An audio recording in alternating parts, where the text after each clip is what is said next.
Oui, retour de ce magazine spécial JO avec les temps forts de la cérémonie d'ouverture dans notre prochaine édition. C'est une quotidienne, cette émission, sur Africa 24, la chaîne également des JO. À suivre dans les prochaines rubriques, après le dossier des JO. Peut-il avoir lieu dans une ville en Afrique? C'est possible. On en parlera avec nos éditos. Et puis le programme pour les jours à venir, notamment ce samedi, et puis l'agenda de dimanche. Notre plateau que j'ai le plaisir de vous présenter de nouveau, Roger Itoto, ancien pro de football du Congo. RDC précisément, parce qu'il veut que je le précise surtout. Oui. Normal, il y a également Pauline Ekambi, ancienne grande basketteuse qui a fait quasiment toute sa carrière en France. Je me trompe ou pas? Tu fais que des pléonasmes. Grande basketteuse. Oui, je suis désolé. Mais ça s'allie avec le sport quand même. Et puis Samy, le grand, je fais encore un pléonasme. Le grand Samy. Qui est avec nous. Alors, la question de l'FC, quelles sont les chances de médailles pour nos pays qui participent à ces Jeux Olympiques? Vous n'hésitez pas, vous allez toujours sur nos réseaux sociaux. Juste après ce jingle, nous allons partir sur le continent.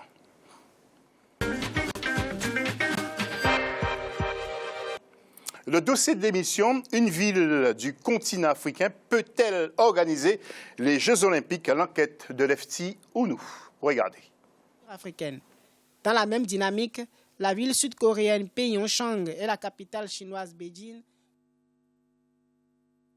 Quelques petites secondes. Le prochain se déroulera à Rio de Janeiro, au Brésil, l'édition 2016 des Jeux Olympiques d'été. Depuis son avènement en 1896, cet événement sportif planétaire n'a pas encore été organisé sur le continent africain. Pourtant, de Paris à Saint-Louis, en passant par Tokyo et Melbourne, l'événement qui attire toutes les attentions a fait le tour des autres continents. Face à ce constat, des voix s'élèvent sur le continent pour souhaiter l'organisation des Jeux Olympiques dans une ville africaine. Mais aucune ville africaine ne s'est encore portée candidate pour organiser ces Jeux Olympiques. L'organisation des JO d'été de 2020 est déjà attribuée par le Comité international olympique à Tokyo. Aussi, les candidatures pour l'organisation des JO de 2024 sont clôturées depuis février 2016 sans aucune candidature africaine. Dans la même dynamique, la ville sud-coréenne Pyeongchang et la capitale chinoise Beijing sont sélectionnées pour accueillir respectivement l'édition hivernale de 2018 et de 2022. Ainsi, les Africains doivent attendre encore plus d'une décennie avant de caresser le rêve de voir une ville africaine abriter les Jeux olympiques. Je dois déjà souligner que jusqu'aux Jeux de 2024, l'Afrique est hors de la compétition parce que les candidats au-dessus desquels ou parmi lesquels la ville qui doit abriter les Jeux pour 2024, les candidats sont déjà annoncés, sont déjà connus, les formalités de choix sont très avancées. Il faudrait que si l'Afrique veut organiser les Jeux, qu'elle se prenne au sérieux et que des candidatures pour 2028 commencent par se positionner. Plusieurs facteurs influencent la décision d'attribution de l'organisation des JO à une ville.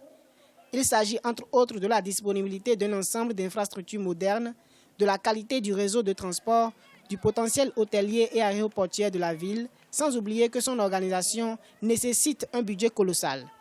Selon les estimations du comité d'organisation des Jeux olympiques de Rio 2016, les travaux effectués dans la ville sud-américaine seront évalués à près de 10 milliards d'euros, ce qui est supérieur au produit intérieur brut PIB de plusieurs dizaines de pays d'Afrique subsaharienne. Mais de plus en plus, plusieurs candidatures se profilent sur le continent.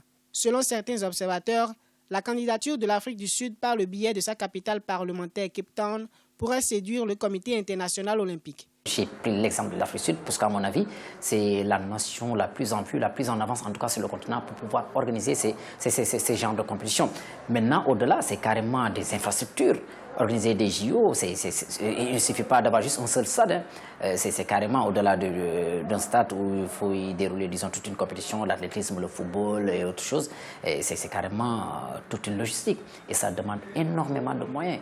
Vous pensez que le Brésil a mis combien de temps pour pouvoir organiser, disons, ces compétitions? Le Brésil a même profité de l'organisation de la Coupe du Monde pour pouvoir améliorer, disons, certaines choses afin de pouvoir organiser, disons, ces JO. L'Afrique, si l'Union africaine, avec les dirigeants actuels, le veulent, on peut se souder, on peut se mettre ensemble, chercher quand même ce qui est faisable.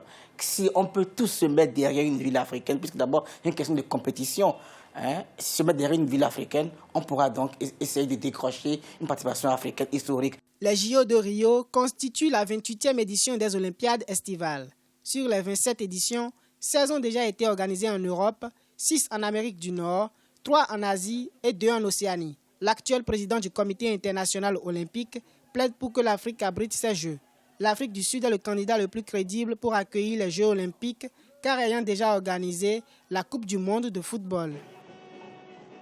Mais quand même, rappelons que le Congo, vous allez voir en images, avec bien sûr les images de Kinshasa, le Congo-Brazzaville a des infrastructures dignes pour organiser, bien entendu, des Jeux olympiques. Vous l'avez vu sur Africa 24, c'était donc en 2015. Alors, débat et questions.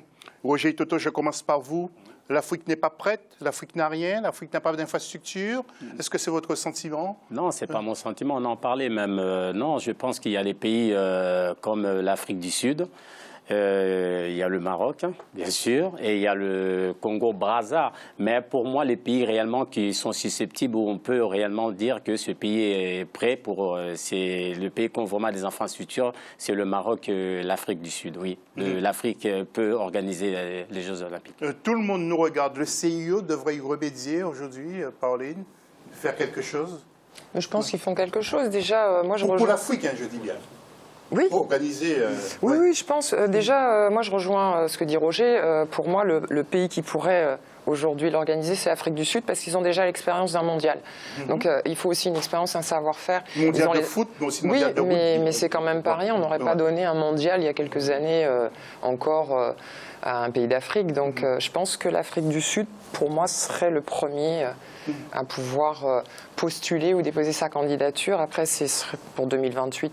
Pour le plus proche, ce qui permettrait aux autres pays comme le Maroc, effectivement, ou le Congo-Brazza, de se préparer aussi pour 2028. Moi, je vois une échéance à 2028. Ouais. Alors, avec les problèmes de géopolitique, est-ce que le Maroc, par exemple, aussi, qui est bien placé, en Afrique, c'est l'Afrique du Sud, mais au nord, c'est le Maroc, qui a des infrastructures. Oui, vous pensez que ça peut... mais c'est clair et net que l'Afrique est capable maintenant d'accueillir sur son sol les Jeux Olympiques. Le CIO fait un peu comme la FIFA. La FIFA a donné la Coupe du Monde en 2010 à un pays africain, alors qu'on aurait pu l'avoir, honnêtement, 10 ans auparavant, puisque le Maroc avait échoué de peu en 98 face à la France. Bien sûr que l'Afrique peut l'accueillir. L'Afrique du Sud, de par son expérience avec la Coupe du Monde, est quasiment prête. Après, bien sûr, il y a des travaux à faire, parce qu'il y a beaucoup d'infrastructures. Il y a des palais des sports pour l'escrime, pour le basket, la rivière olympique, pour le canoë-kayak. Il y a beaucoup de choses à faire, mais avec des bons sponsors et un bon investissement, tout est possible. Le Maroc est aussi un pays crédible, de par aussi son domaine, son parc d'hôtellerie, puisqu'il faut recevoir des gens. Le Maroc est un pays touristique, est habitué à recevoir des masses de gens, puisque les Jeux Olympiques drainent et génèrent pas mal de flux migratoires. Donc oui, bien sûr, l'Afrique, 2-3 pays sont clairement susceptibles d'organiser cet événement, et ce, dès 2024 ou dès 2028, clairement. Tout à fait. Alors, regardons les images du Congo, et des images qui rendent jaloux, justement, Roger Toto, des infrastructures dignes d'organiser des Jeux. Roger Toto, vous connaissez bien le Congo-Brazzaville. Vous avez vu aussi les infrastructures de Kinshasa, extraordinaires. Oui, extraordinaire. En plus, en même temps, j'en suis fier. C'est vrai que c'est une fierté. Donc, même si c'est Congo-Brazza, c'est nos voisins, c'est 2 frères, mais c'est une grande fierté, oui. Oui. Juste après ce jingle, un nouveau clin d'œil à Joseph-Antoine Bell.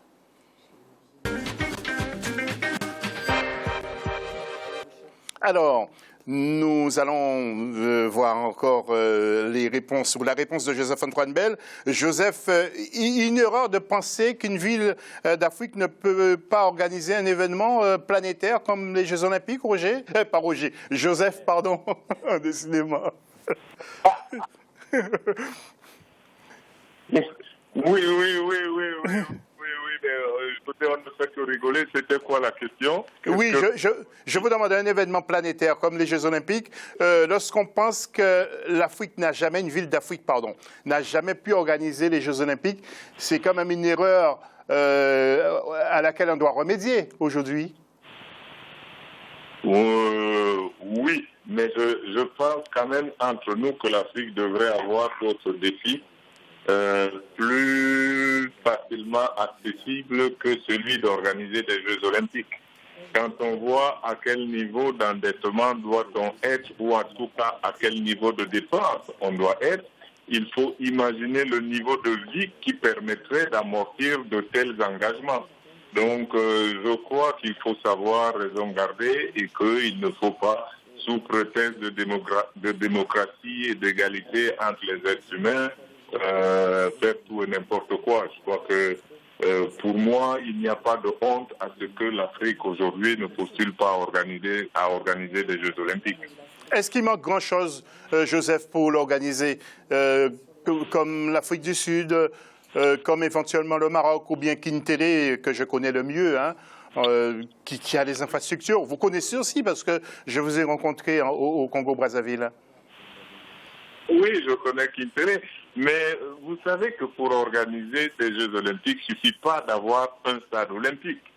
Il y a beaucoup plus de disciplines et il y a beaucoup plus d'engagement à avoir. Regardez très bien quels sont les dossiers des autres pays concurrents et honnêtement, encore une fois, nous avons des choses à faire et c'est pas toutes les villes européennes ou occidentales n'ont pas organisé des Jeux olympiques. Donc il ne faut pas croire que c'est une honte. Marseille n'a pas organisé des Jeux olympiques. Donc ce n'est pas une honte. Faut pas croire que ça veut dire que Marseille n'est rien. Hambourg n'en a pas organisé. Donc il ne faut pas Munich. Donc non, vraiment honnêtement, pour tout ce que ça prend pour organiser des Jeux olympiques, il faudrait qu'on fasse d'autres choses avant et je crois que des dossiers et des chantiers ne nous manquent pas en Afrique. Voilà, bien, merci beaucoup, Joseph. Et puis, bien sûr, on se retrouve demain parce que je rappelle encore une fois à tous nos téléspectateurs qui sont très nombreux que cette émission, c'est une quotidienne sur Africa 24. Et puis, Roger et Samy, vous les avez réclamés, les buts et... eh bien, tout d'abord, nous allons voir justement le match nul entre le Brésil et l'Afrique du Sud. Là, il n'y a pas de but. Nous allons voir ces quelques images d'ici quelques secondes. Samy ? À 10 pendant 30 minutes, les Sud-Africains, grosse surprise, énorme performance défensive, et ils auraient pu gagner. Ouais, exactement. Ouais. Et puis, bien sûr, Roger, commentaire sur Honduras-Algérie, 3-2. 3-2, bon, 2 erreurs du gardien, mais j'ai trouvé cette équipe algérienne qui font du jeu, une très bonne équipe qui ont été pris. C'est vrai qu'à ce niveau-là, les erreurs, moindre erreur, on le paye cash, mais en espérant que le prochain match, cette équipe pourra s'imposer parce qu'elle a énormément de qualités. Et puis, cette équipe d'Algérie a une grande supportrice, c'est Pauline. Oui, bien sûr. Oui. Voilà. Elle est surprise, mais c'est vrai qu'elle supporte toutes les équipes africaines, bien sûr. Ouais, pardon, mais je suis fan des Lions indomptables. C'était pour te taquiner. Non, je suis fan, bien sûr, de toutes les équipes africaines, évidemment. Voilà, en 2 mots, parce que nous allons remettre l'antenne. C'est vrai que tout le monde a l'air étonné par rapport au résultat de cette équipe du Brésil. En face, il y avait une très bonne équipe de l'Afrique du Sud. Ils n'ont pas fait que de défendre. Cette équipe méritait même de pouvoir marquer. Et malheureusement, c'est vrai que les 30 dernières minutes, cette équipe a tenu bon parce qu'elle a joué à 11 contre 10. Et donc, c'est tout à fait mérité. Voilà, 3e volet en images. Eh bien, nous parlerons du programme à venir. Ce sera pour ce samedi 6. Et puis, bien sûr, l'agenda du dimanche 7. À tout à l'heure, juste après la pause sur Africa 24. Restez avec nous.